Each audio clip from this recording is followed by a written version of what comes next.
start that now. Perfect. And you are going to receive the video link via email from Zoom 1 day later. So by this time tomorrow, you will receive an automatic email from Zoom, and it will include the link to the video that you can watch on our YouTube channel. If you have questions after the presentations that you will hear today, you can type the questions on the Q&A section of the screen, which you see at the bottom of your screen. We're not going to use the chat to type questions. We'll just put some general messages there in case there's some technical issues. We hope there won't be, but please use the Q&A section and please type your questions at the end of the presentations. You can ask your questions in English or in Turkish. We know we have a lot of participants from a lot of different countries. So if you're coming or if you're joining us from Turkey, you can also type your questions in Turkish. So just a very brief introduction. My name is Melissa Avache. I'm the Director of International Student Recruitment here at Koç University. You can see your contact details here on the screen. I will also show them at the end in case you have specific questions about your individual documents or test scores or anything like that. If you wish to apply to some of these graduate positions after the webinar, you can contact us and we can give you specific answers. What we're going to do today is a very brief introduction to our university that will be done by me in case you're not familiar with Koç University, especially if you're coming from abroad. And I will be giving a few more details about what is the admission process like for our master's with thesis and PhD programs in the Graduate School of Sciences and Engineering, specifically for our computer science and engineering programs. Not only this, but in general for our engineering programs. Then, of course, the most important part of today is that we have our professor Didem Unat. When you're in Turkey, all of our, yes, Didem Hoca, she's waving at us. In Turkey, professors, we call them hocam, so that's why you will hear me calling her Didem Hoca. That means Professor Didem.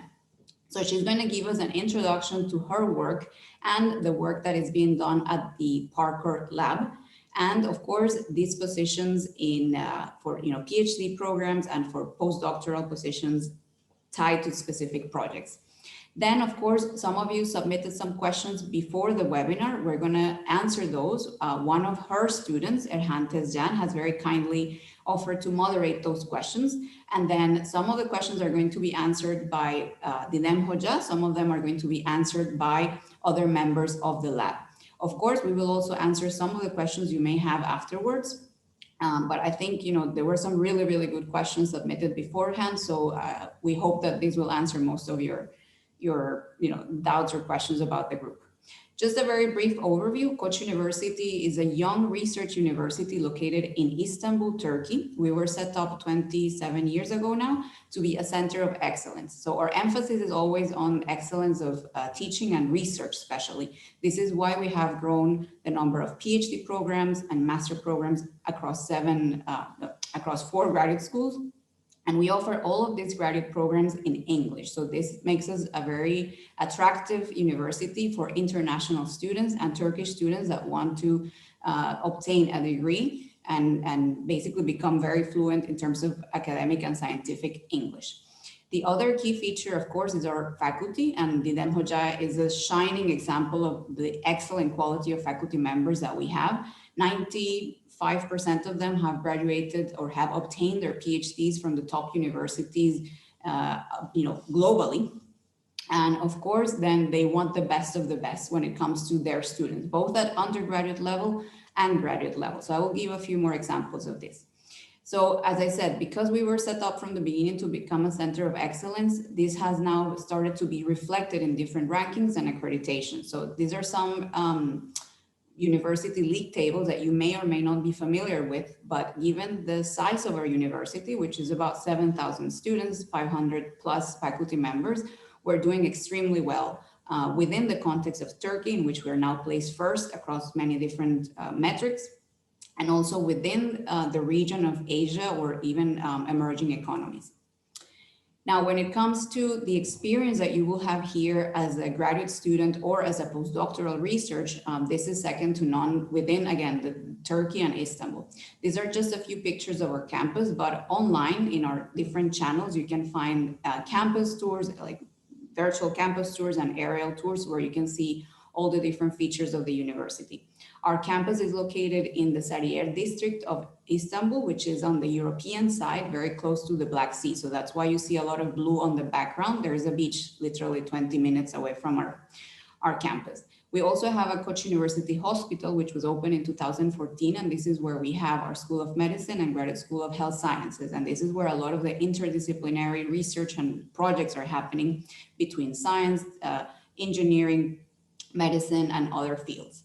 As a graduate student or as a researcher here, you can expect to have all the different facilities when it comes to sports, health, in case you have any type of medical emergency, shopping, library services. So that's everything that you can expect in a full residential campus. That's what you're going to get here at Koç University. For me, though, the most important thing is the people that you're going to be interacting with, of course, in the lab, and you will get to meet some of them today, but also across the campus. So we are very successful at attracting people who are curious intellectually about the world and about their specific discipline, and that are also well-rounded individuals. So that's why you see our graduate students, of course, they work very hard, extremely hard, but they also know how to socialize and have fun and explore all their different interests across campus. And if you're an international student, we know it's sometimes hard to integrate into a new culture, a new country, a new language, make friends. So the university does provide a lot of guided support to help you do that. So whether it's learning Turkish or booked talks, we have organized trips around Istanbul and Turkey. So there's a whole range of activities that you can join if you're not Turkish or if you don't speak Turkish to feel integrated. This is one of my favorite pictures of Istanbul. This is during the summer. If you have never been to Istanbul, please know that it's a city that it's very welcoming for international students. There are about 50,000 international students in Istanbul alone as of this year. So again, all of the things that you would expect from a vibrant cosmopolitan city of about 15 million people, you will find it here. Now we go to the part where I'm going to explain a little bit more about our admissions process for our graduate programs. Today, we're going to be talking about graduate positions at Didem Hoca's lab, but also about postdoctoral positions. The postdoctoral positions, she's going to explain in more detail what is the process, okay? I'm going to focus today more on the graduate positions. So if you're looking to work at, for example, the ParCore lab, typically you would apply to one of these programs, but mostly to computer science and engineering or computational sciences and engineering. And those are two programs that are within our Graduate School of Sciences and Engineering. So in terms of the application requirements, the first thing to know is that all applications are received online. So, you have to submit an official application through the Koç University online application portal. The deadline for this year, if you want to be admitted for the fall 2021 admission period, which starts in September, the deadline is 18th of June. But please note that the graduate school does also offer a spring admission every year. So if you're not able to meet all of the requirements or have all the test scores by the 18th of June, you can also consider applying for the spring 2022 admission period. And applications for that usually open in November. So here on the screen, you can see the requirements for all of our graduate programs in the Graduate School of Sciences and Engineering. So of course, you should provide your diploma, transcripts from your university studies, your bachelor's degree typically, or if you have completed a master's degree, then your master's degree as well. There is no minimum GPA requirement for any of the programs, but of course, the better or the higher GPA you have, the better. But this will be taken into consideration in a holistic way along with all of the other elements that you see on the screen. The statement of purpose is another important element in which you have to explain why you want to join that program, which faculty member, in this case, for example, Professor Didem, and what specifically can you contribute to that group in terms of your previous background, skills, research interest, and experience. Then we do have test scores, standardized test scores. One is a GRE or ALES for those of you joining us from Turkey, which is to basically have an idea of your quantitative analysis skills and if you can cope with graduate level courses. There is no minimum score requirement. And also for English proficiency, because all programs are taught in English, you should provide a valid English test score.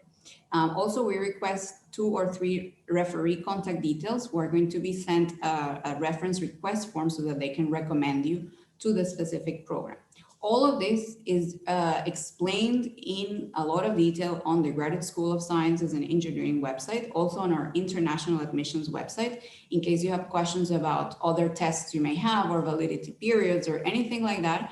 I kindly ask you to visit the website because you will be able to see the different answers there. We also have frequently asked questions sections that you can probably find the answer there, okay? So now, just to explain a bit about our graduate programs, one of the things that we are very proud of as a university that emphasizes research is that we provide a lot of funding to our graduate students, both master and PhD students. So, you know, a very large number of our graduate students are funded centrally by the university from its own budget. And you can see the type of package that they receive as researchers. So they receive a monthly stipend, of course, 100% tuition waiver. That means that there's no tuition to pay to be, you know, a PhD student or a master with thesis student at Koç University. And you receive a small amount of money to complement your housing expenses, whether, you know, near campus or anywhere else in Istanbul, and health insurance with limited coverage. This is the case, you know, if you are, for example, selected for admission for the computer science and engineering program, but the decision is to fund you from the central university budget. Then there are students who are funded by projects that are brought by professors through specific grants. This is the case that we're going to be hearing today from Professor Didem with 2 very prestigious European Research Council projects, and she will explain the specific benefits that are awarded to PhD students that will be selected to work on that project, okay? But please know that it also means that you do receive 100% tuition waiver, housing aid, health insurance, and there's other side benefits. Then there's some other national and international scholarship in which, again, the stipend varies according to the program or the sponsoring organization. And you can find all of those details on the website that you see at the bottom of the screen, which is our Graduate School of Sciences and Engineering website. The main thing to remember is that unlike other universities, there is no separate scholarship form to complete or separate scholarship deadline to meet. You simply apply to a specific master with thesis or PhD program within the deadlines, and you are considered, when you're being evaluated by the faculty members of the program, you're considered both for admission to the program and for the type of scholarship that you're going to receive. So when you receive your admission letter, it will already state that you have been admitted or conditionally admitted, and which funding you're being supported from. Now, finally, of course, it's all in everybody's mind what's going to happen this fall. If you're already in Turkey or if you're outside of Turkey, you're accepted into one of our programs, will you be able to be on campus? Well, we are now planning for a full return to our campus for teaching, research, and also for using dormitories. We're cautiously optimistic. Of course, we need to follow national regulations. And in case anything changes and we cannot be back together face to face, we have a whole year of experience now in which we have been teaching fully online or with some hybrid kind of teaching modes.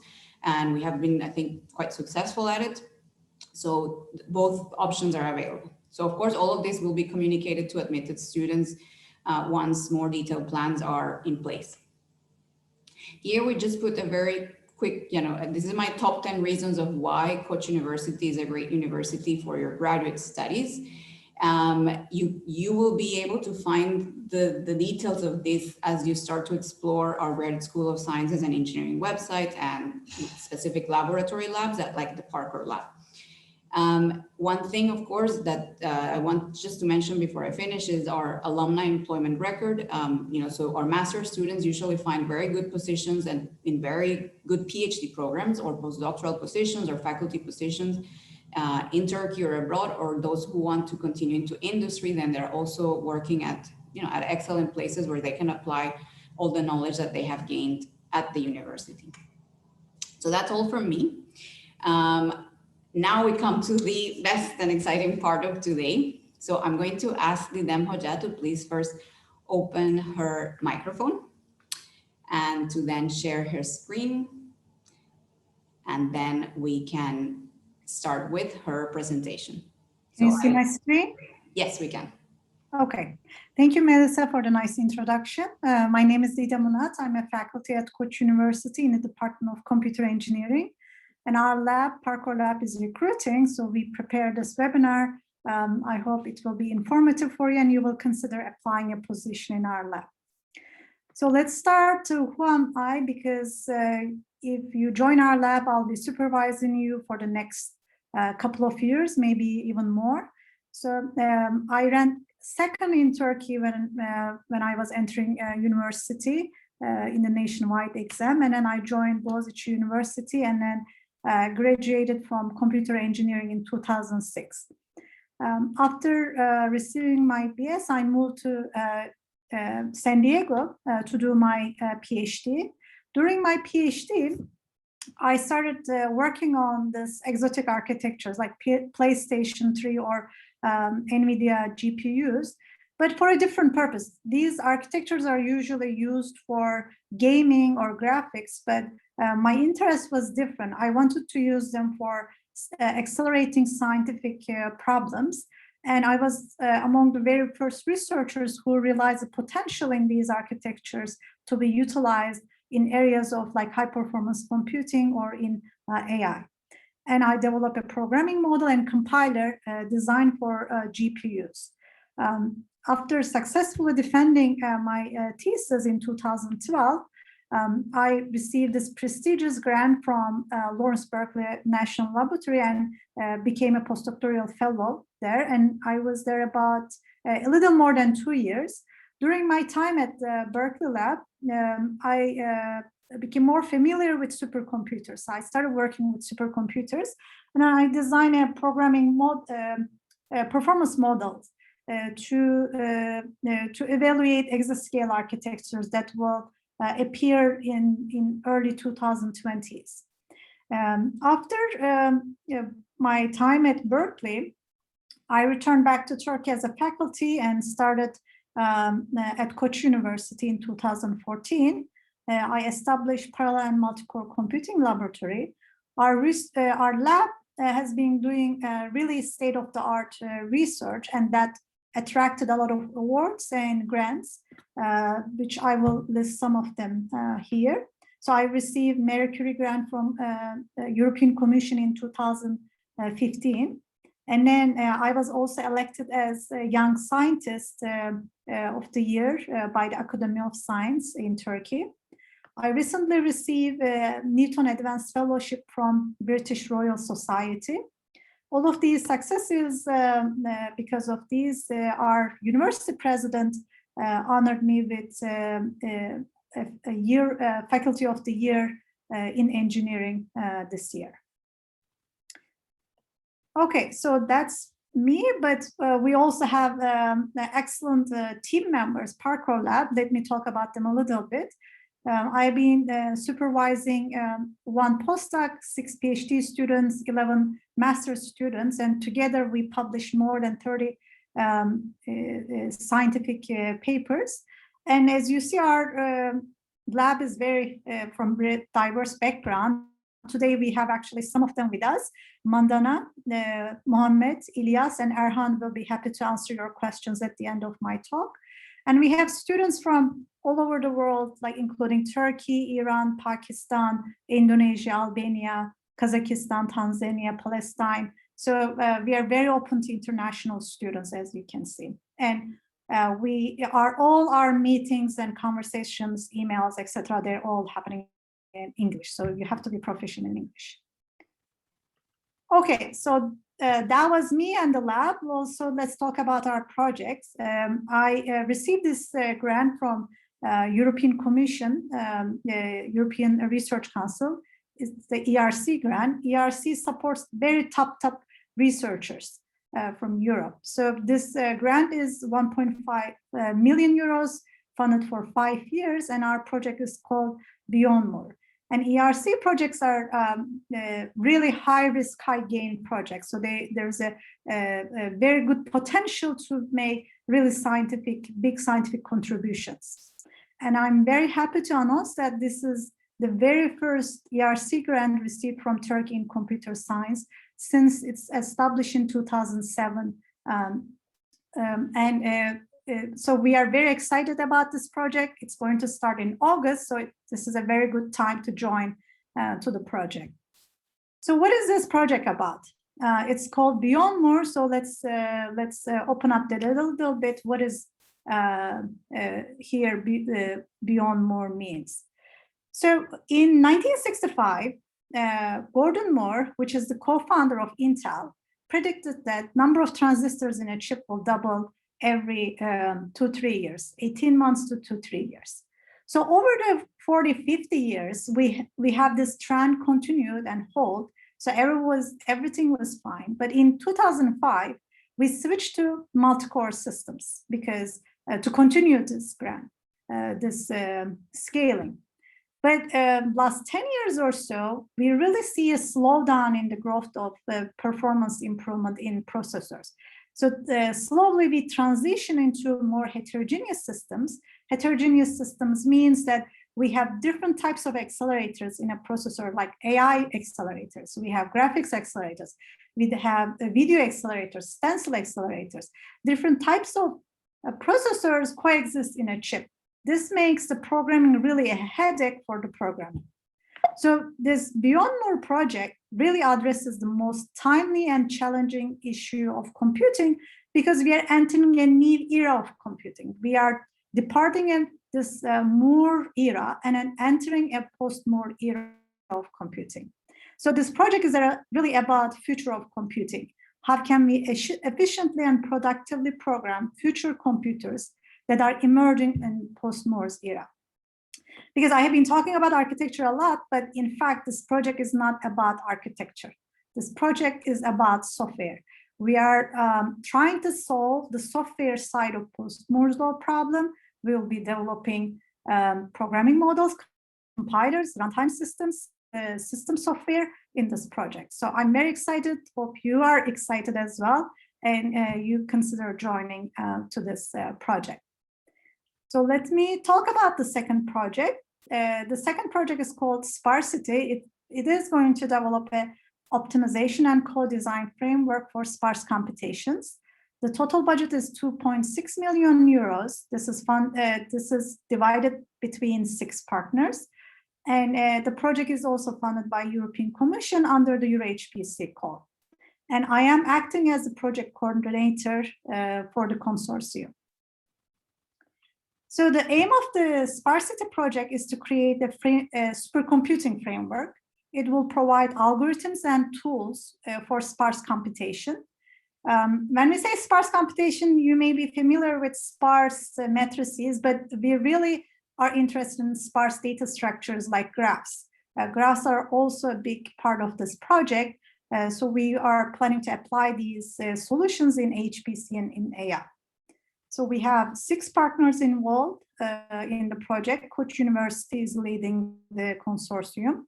Sabancı University, LMU from Munich, INESID from Portugal, ParCore, which is an AI company from Norway, and Simula as well from Norway.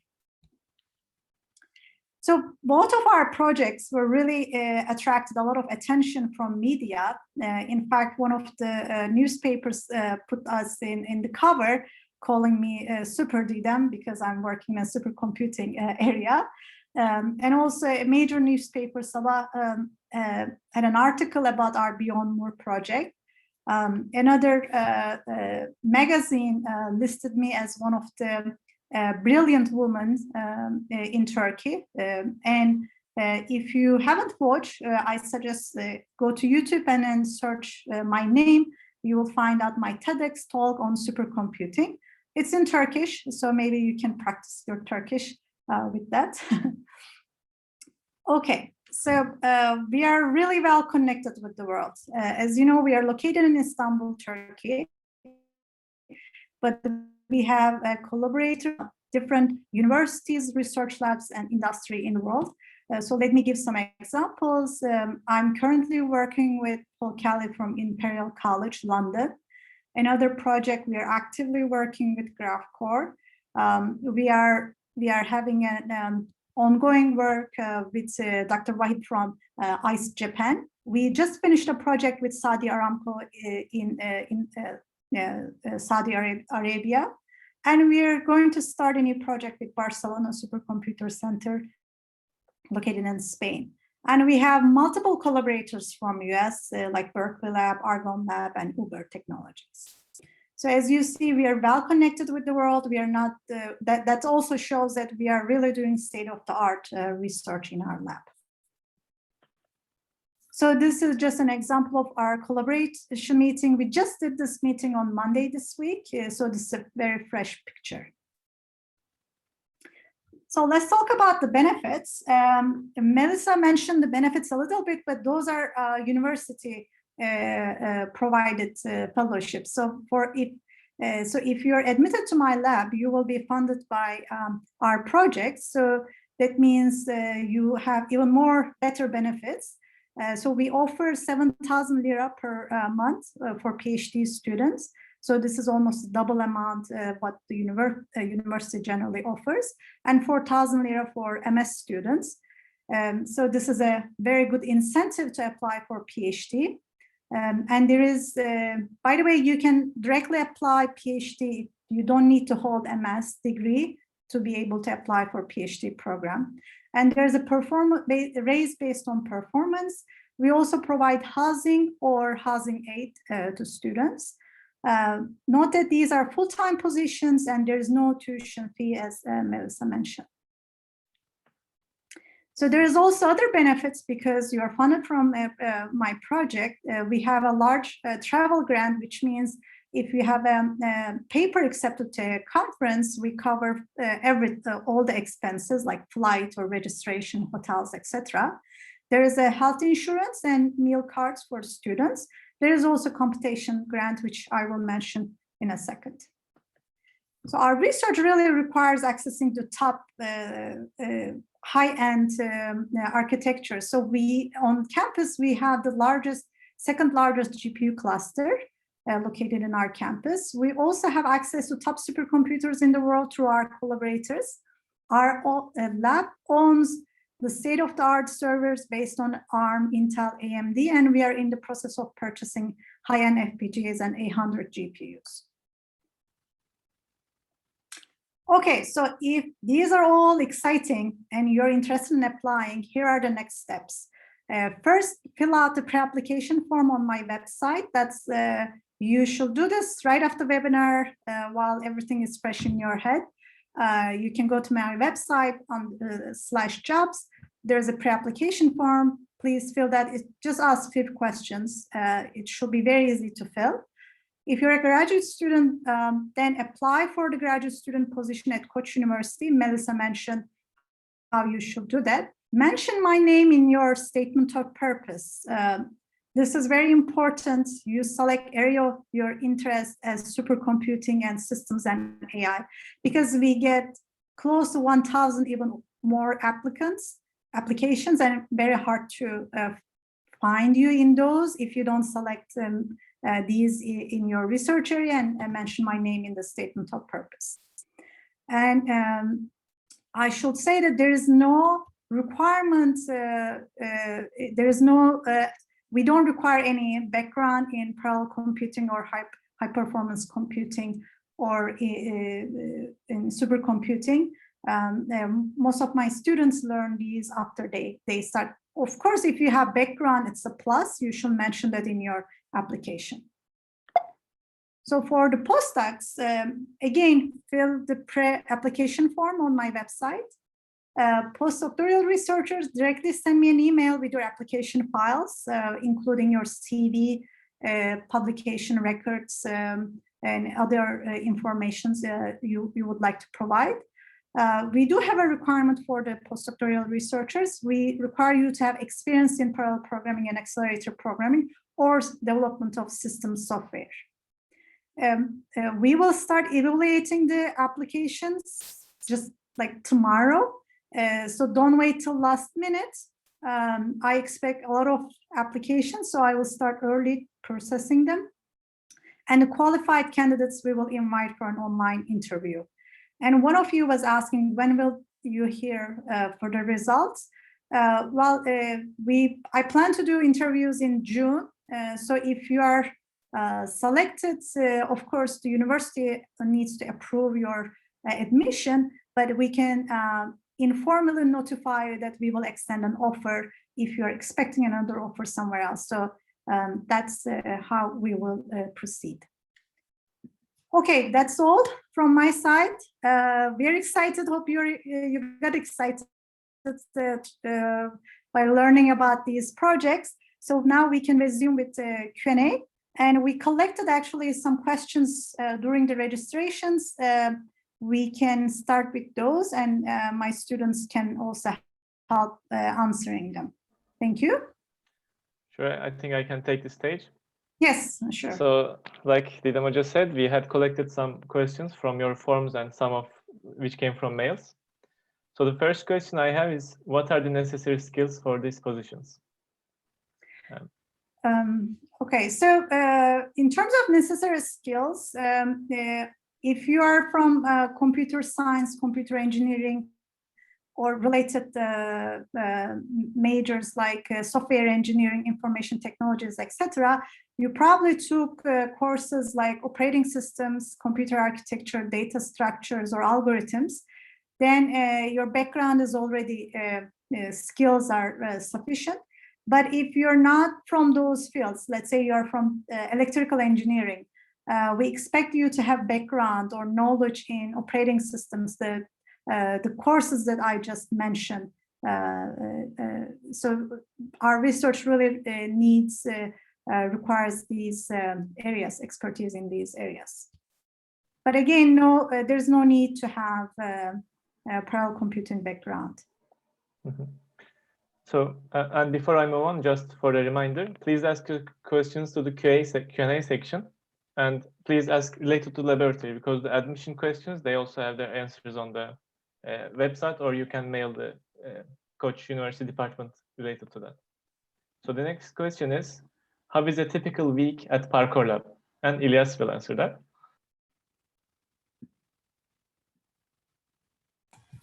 Okay, so typically there are like two main things we do as a lab. So first, you will have to attend the group meetings.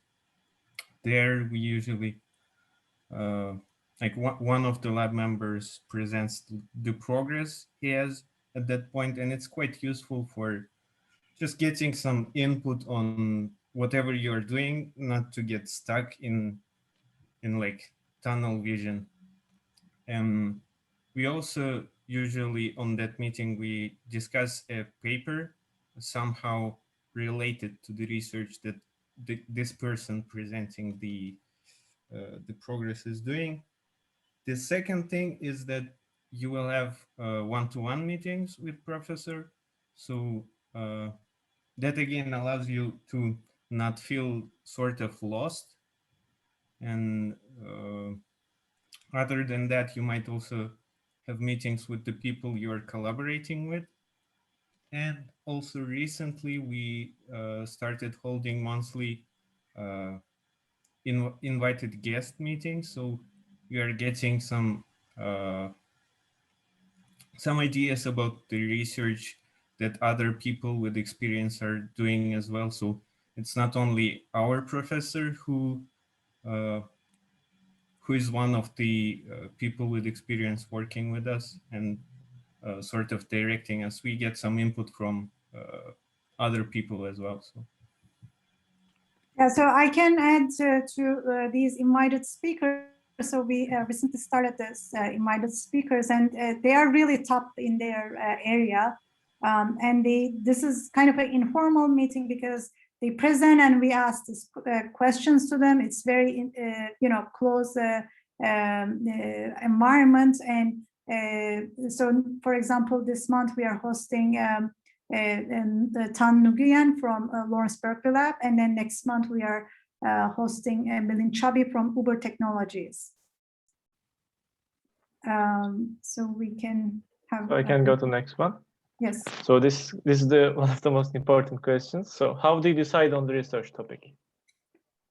Okay, so but we already have two broad projects, so you will be working under these projects, but we have a lot of sub-projects under these two broad projects. So based on the students' background, their interest, and our need, we find a common ground, and we collectively decide what's the best suited project for the student.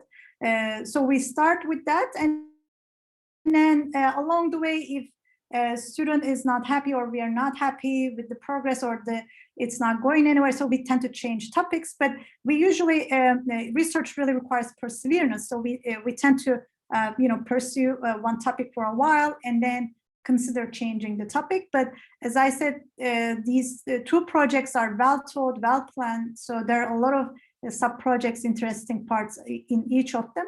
That's how we will continue doing deciding our research topics for the students. Thank you.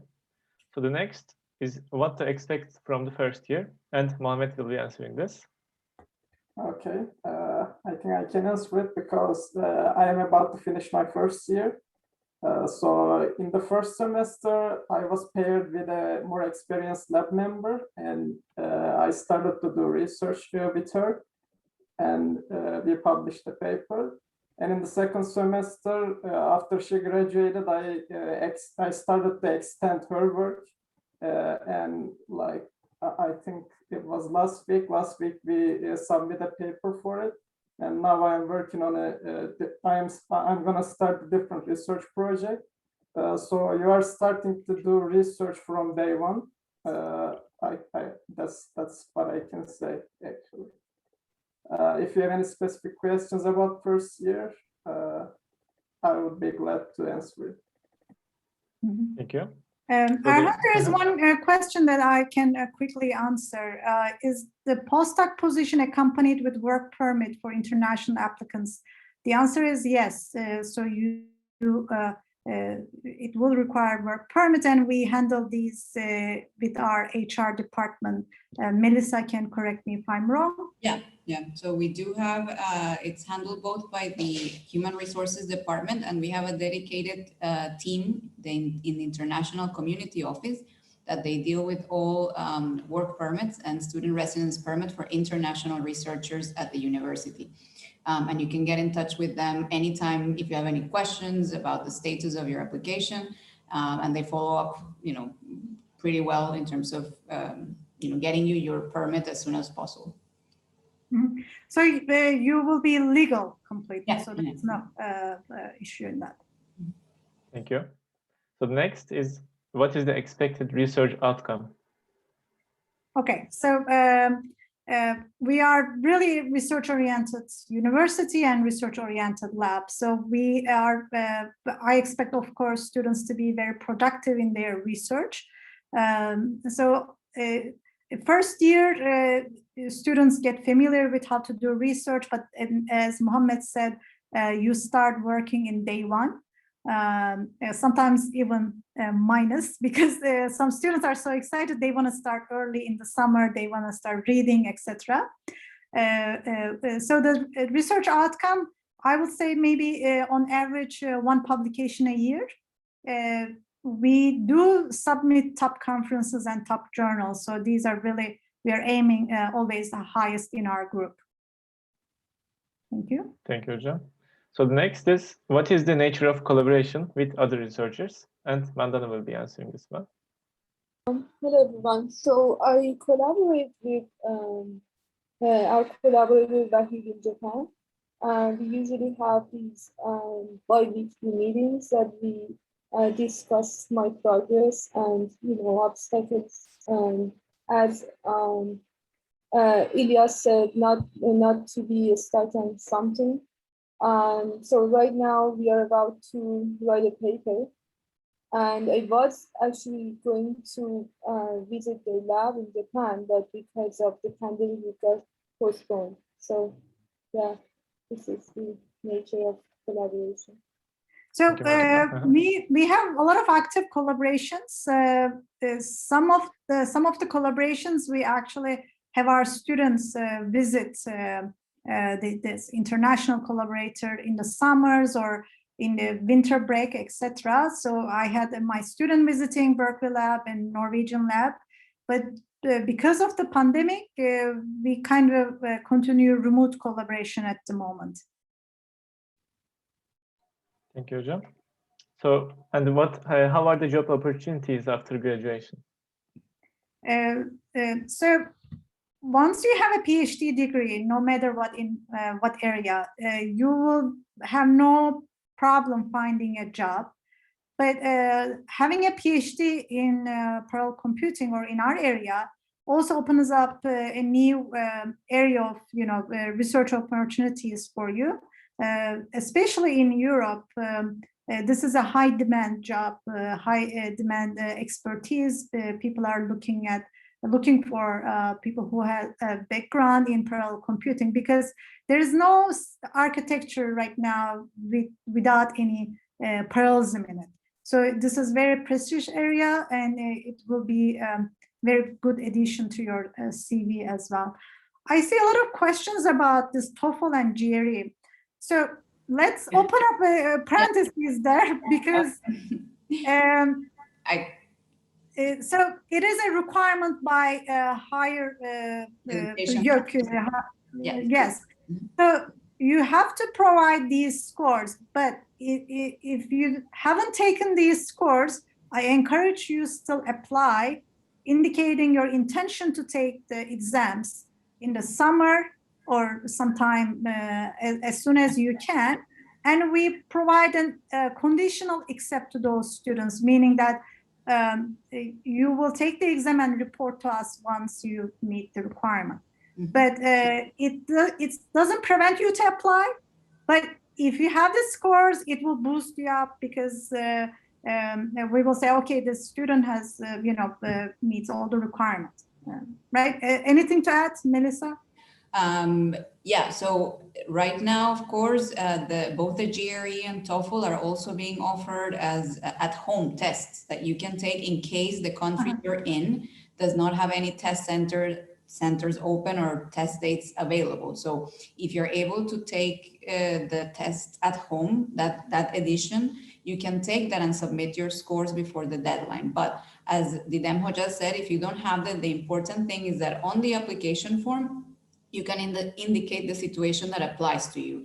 If you select the option like I do not have them, I'm not going to take them, of course that's going to, I think, negatively impact your evaluation. But if you select that you have registered for the next available date in your country or the at-home test, then the professors, I mean, the demo, I can see that you're planning on taking it, and evaluate you on the basis of the other elements of your, your CV, your references, statement of purpose, any publication. So that's the important thing to remember. There were also a couple of questions about if you're graduating this year from a master's program, for example, if that's okay to apply. So if you can obtain, for example, a letter from your university stating that you will be graduating and your predicted final GPA, you can include that in your application. We're expecting to start the fall semester by the second week of September, but sometimes students are able to join in a bit later, so until our last day of drop period. So if you're able to obtain your, the most official document you can get from your university of graduation, you can apply with that. Okay, so I hope that answers that question. All the other questions about if I have this GPA, if I have this score, as we said at the beginning, we are not going to be answering those questions because those are individual, very personal, let's say, questions. So I would encourage you to email us to study@ku.edu.tr, and we can send you specific links where you can see statistics, you can see guidance on, for example, how to prepare the statement of purpose, how to prepare for the GRE, for the TOEFL, for all of this. Okay.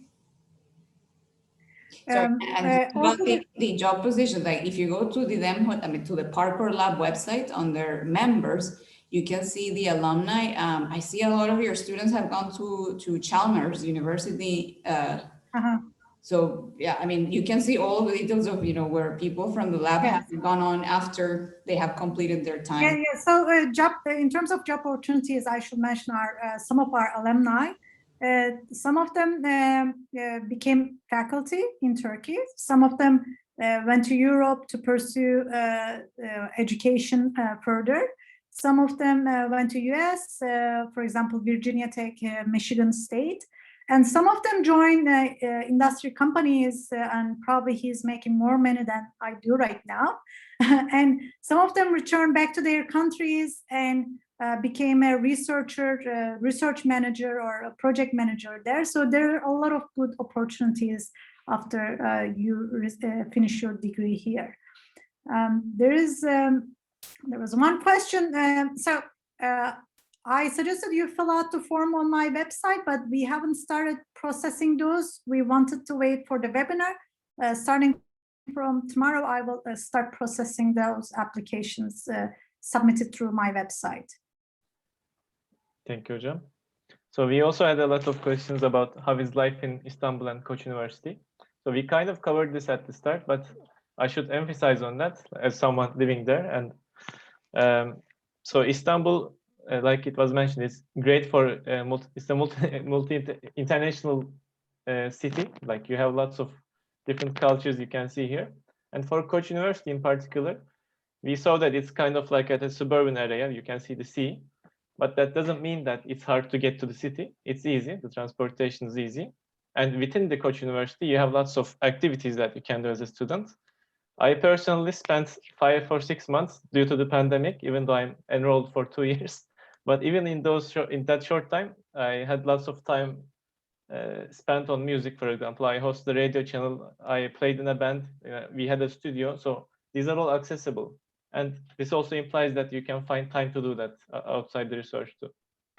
So, and the next question I have, well, it says, do I need to have an MSc degree to apply for PhD? But I think we answered this, Hocam.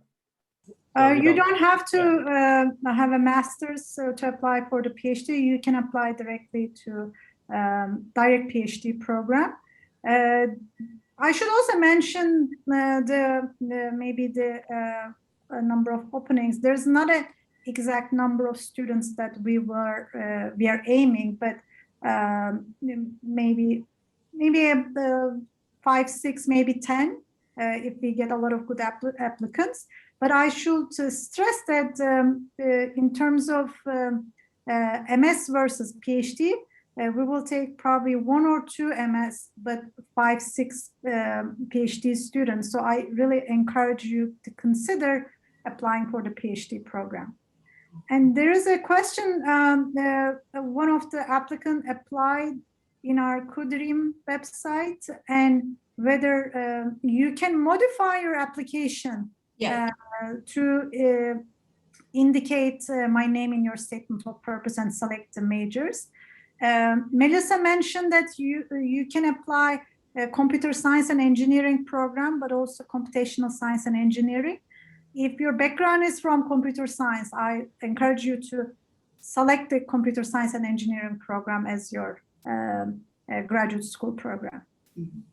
If you have already submitted an application, for example, for electrical and electronics engineering or another of the engineering programs, you can add, computer science and engineering as another program that you're applying to, and follow the instructions that Didem Hoca mentioned. So mentioning her name on the statement of purpose, and when you're asked about the area of interest, selecting supercomputing or systems and AI.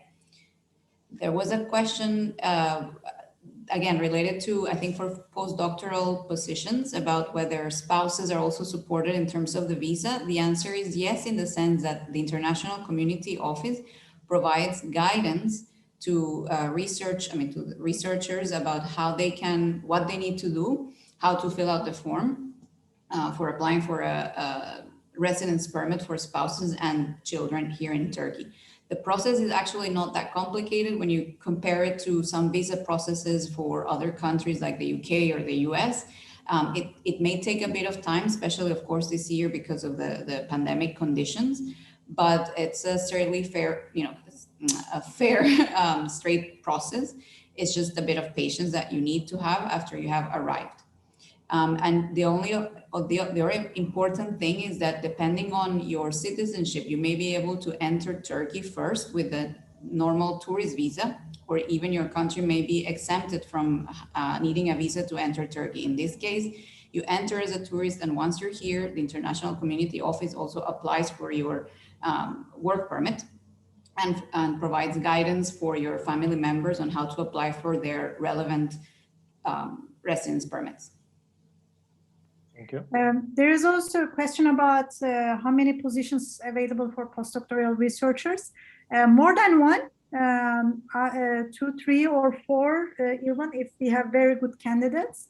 And in terms of salary, it depends really on the background of the postdoctoral researchers, how many publications, which school, their experience, etc. But certainly it will be more than what a PhD student gets.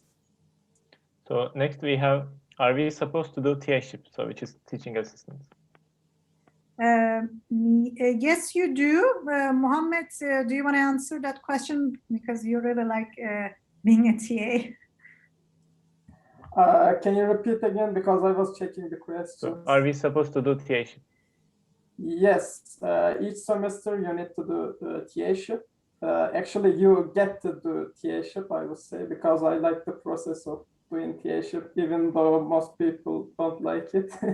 So if you are interested in teaching, I mean, so, if you're in, yeah, so this is actually a good opportunity for you as well, because if you're considering continuing in academia, but yeah, our TA-ship is really not a heavy duty job, but because maximum 10 hours a week, and you tend to TA for my courses, so it's I don't think it's a big deal.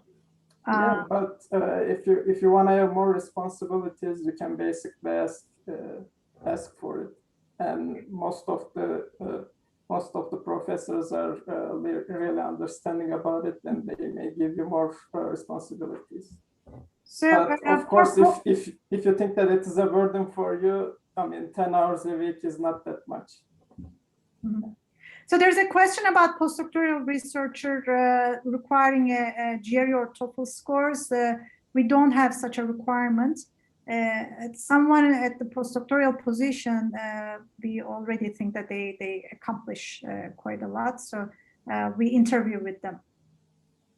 So these were the prepared ones. So starting on the live questions, the first is, so an ideal candidate is expected to know which all programming languages? I guess our lab members can answer that question. Ilyas, do you want to go ahead? Programming languages? I think it's best to know some system languages, but there is no like strict requirement. If you know the, I just guess that if you know the basics of computer science, the languages themselves are not a problem. They're just a tool. So I can also you just need to know all the concepts first. Like before I joined, from my perspective, I wrote JavaScript all day, but now I'm living and breathing C and CUDA. So they are completely unrelated stuff, but yeah, it happens. You learn on the way. Mm-hmm. So in our group, most projects involve C, C++, CUDA, Python.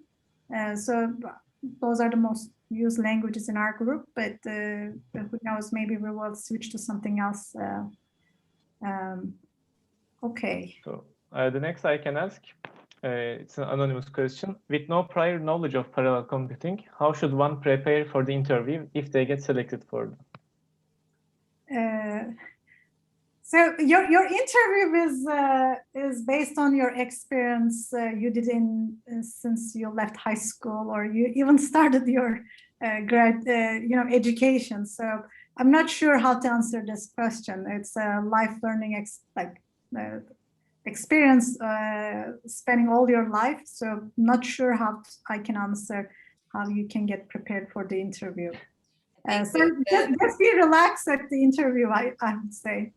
I think sometimes we also get this question from international applicants, and they want to know, for example, let's say if most of the questions are going to be knowledge based, or it's more to them to talk about their experience and So I do ask technical questions. Yes, exactly. Yeah. So for postdocs, for example, of course, I will want to learn about their thesis, their publications, etc. But for undergraduate students, applicants, we really test you with your computer science knowledge. Thank you. So, by any chance, are there any sub-projects on quantum tech side as well as or quantum machine learning? Well, Ilyas is working in quantum computing. He can answer, but the two projects that I mentioned, they're not related to quantum computing. So Ilyas, maybe you can briefly talk about your project, but very briefly. I can just say that how it's happening for me is that I work on sort of both projects at once. So if you are willing to take extra workload of working on quantum computing as well, then you might be considered. But since those two projects are the main thing that we are doing at the lab, you should mostly aim at working on them first. Mm-hmm. Yeah. So Fahad Saad asked, I am working on two projects currently, quadcopter stability and AI to design a new deep learning algorithm to reduce computing power. And he asks, is it possible to further these research as PhD at Koç University? Well, again, we have really defined set of goals for our projects. So I prefer you guys contribute to these projects. Maybe as sub-projects can benefit from your experience in these, what you have done so far. But I explained the aim of the projects and goal of the projects. So we consider you take a look at the project descriptions and see if you fit. I think we are finishing up. Or question on the chat that I think you might want to answer is, I'll read the question if you don't mind. Does the project include designing a new computer architecture, or the project will be more focused on designing a framework for exascale computing? Further, which techniques do you think that are crucial for the project? Okay, that's a good question. So we are not designing any architecture. We are not an architecture group. We are a software group. So this is really about a software project. And in terms of exascale, we are about to pass exascale. We are aiming even further, like after exascale, what will happen after exascale. So we are looking at the next 10 years of period. Exascale will happen next year or so. So we are really aiming the developing software techniques beyond exascale. So that person should send me an email because he or she knows what he's talking about. So we have one more question. Is age a selective criterion for doctorate? No. No. Fatma Arshad asked, I have an admission offer from Koç at the Master's Data Science program for September 2021 intake. How can I change my offer for this program? So you cannot change your offer. You need to submit an application to the master's, or preferably, as Didem just said, to the PhD in computer sciences and engineering. You will be evaluated for that. Mention Didem Hoca's name in the statement of purpose. I will repeat this until it stays in your memories, and select in the area of interest supercomputing or systems and AI, so that you can be evaluated for admission to the PhD program in computer science. Of course, the evaluators will see you have already been admitted to another program, but the master's in data science is slightly different. It's also a non-thesis program. So because our PhD program, they all require GRE and TOEFL, then as we mentioned, make sure that you indicate your situation with regards to those test scores. By the way, are we strict on time, Ms. Melissa? There are a few questions. I think we have 10 minutes if everyone in the panel is okay with that. Yeah. I have like 10 more questions or 6.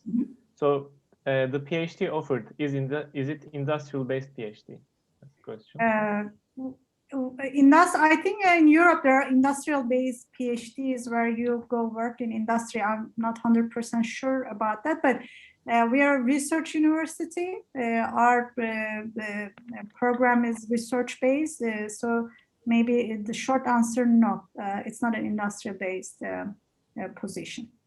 Okay, Mohammed Imran asked 2 questions, so we can answer both. They're related. So he said, I have already applied for PhD, but I forgot to mention Dr. Didemunat in the state of no purpose. Is there any way I can state my reference for Dr. Didemunat? As we said, you can modify your application. There is no, it's not frozen. You can edit it. But these become more the personalized questions. So if there are any general questions, we can try to answer those. There is one question on the chat, and so you guys keep an eye on the Q&A, even though we told you not to use the chat, but there's some question here. Is it possible to use our PhD in machine learning algorithms in your target projects? So I guess this is someone who is aiming for a postdoctoral position. Like if their background, their PhD topic is in machine learning algorithms. Well, I will, so for postdoctoral positions, I really evaluate case by case because their experience, their publications might be relevant to our research. So I cannot say yes or no immediately, honestly.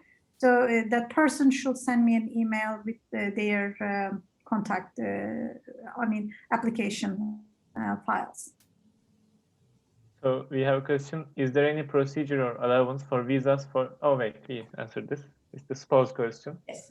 So we have, what are changes for experienced software consultant with 25 plus years of experience, but have not been involved in education for over 15 years? Well, again, we will evaluate based on your CV. So I cannot say, again, this is a kind of a, Personal. Personal question. I think we should wrap up, Erhan. Thank you guys for coming today. If you want to know more about our group, you can check our website, read our papers, and some of our papers, actually, we have a video presentations. You can watch those as well. And do not forget to submit a pre-application form. And we will start evaluating from there. And thank you very much. Thank you.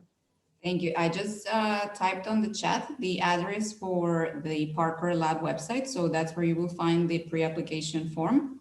Make sure you fill that out tonight. Go there. It's not a long form. It's just to give Professor Didema an idea of your background and skills. And you can also visit our international admissions website, especially those of you who had questions about research statement, GRE, TOEFL, all of that, all the answers to all different scenarios, it's there. So please do check that website. And you can also see the email address for Professor Didem on the chat now, okay? So thank you so much, Ilyas, Erhan, Mohammed, Mandana, and of course, Professor Didem, for your time today. I think it has been a very kind of useful and informative webinar for our participants. If you have any further questions, we have given you the indications. You will receive, just to remind you, you will receive the video recording of the webinar by this time tomorrow as an email from Zoom, and you will find the link to the YouTube video where the recording is on that email, okay? So with that, I'm going to kindly ask everyone to maybe say goodbye.